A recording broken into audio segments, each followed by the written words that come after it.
Hello, my name is Lily Deichman, and I will be presenting my topic on ketamine as a rapid antidepressant treatment, specifically going over some of the current research we have to deduce its efficacy. So, of course, first, what is ketamine? Ketamine, as most know it, is a psychoactive dissociative hallucinogenic, which is a drug that produces visual and auditory hallucinations that can be described as out-of-body experiences. The most common form of ketamine can be found in anesthesia and pain relief. Not only that, but it also acts as a glutamate antagonist that binds with NMDA receptors. Though recently, there has been strong evidence to suggest that ketamine has antidepressant effects. So, how can it be studied? Is there a way to study it?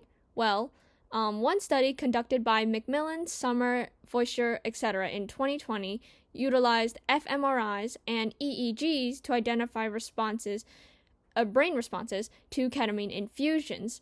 fMRIs, as we know, create 3D scans of specific regions of the brain that often test for bold or blood oxygen level dependent, while EEGs examine electrical activity within the brain, though the specific study utilizes continuous recordings.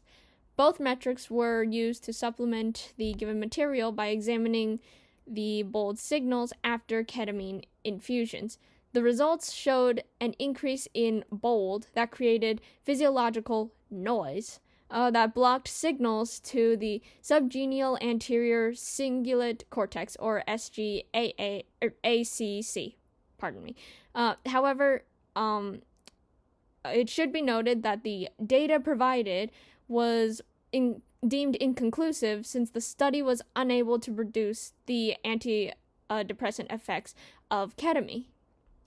Though specifically regarding those antidepressant effects, other studies suggest that ketamine has an effect on the hippocampus, the astrocyte systems, specifically transferring S1R to the neuron, and dopamine receptors, specifically D2 and D3.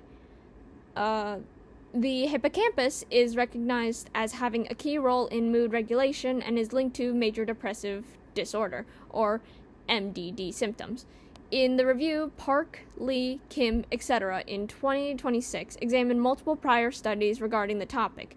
It was found that ketamine treatments play a vital role in the medial prefrontal cortex, the lateral habenula, and the hippocampal subregions by facilitating glutamate release, inducing brain plasticity, and rewiring the mood regulation, all of which have been linked to ketamine, with ketamine having antidepressant properties that allows it to change these regions of the hippocampus. On a deeper level, ketamine has also been shown to promote S1 transference within the astrocyte system. Guo, Lin, Wang, etc. in 2026 identified that ketamine injections within rodents have increased transference of S1R.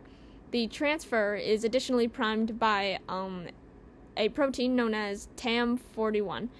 This is mostly important to note because TAM41 was shown in the study to play a role in facilitating ketamine's antidepressant effects, though it should also be noted that this study had inconclusive results about ketamine's efficacy as an antidepressant.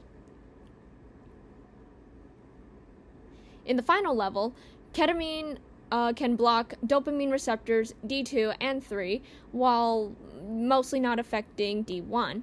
Li, Zhu, O, Wang, etc. in 2014 studied the rapid effects of ketamine as an antidepressant, specifically using the forced swim test. It found that D2 and D3 receptors block the effects of ketamine and other antidepressants such as MK801. However, D1 was unaffected, which this study concluded that this represented that D2 and D3 were crucial for ketamine's antidepressant effects by enhancing it. Furthermore, ketamine also appears to, in this study specifically, appears to enhance dopamine neurotransmissions that also play a role in decreasing depressive behaviors. So, what does this all mean? Well, unfortunately, the results remain inconclusive. The studies we examined in this presentation, a lot of them do show potential for ketamine to become a rapid antidepressant treatment, but in others, such as the one conducted by Barsh, Aflaq, Jacobs, and etc. in 2023, suggests that dosages of 10 milligrams per kilograms can stimulate stress and aggressive behavior while also not completely affecting depressive behaviors in rodent test subjects, meaning in some cases ketamine does have an effect on major depressive disorder, and in others it completely does not. I will say it is something worth considering in the future, though for right now, ketamine still remains as a hallucinogen within anesthesia.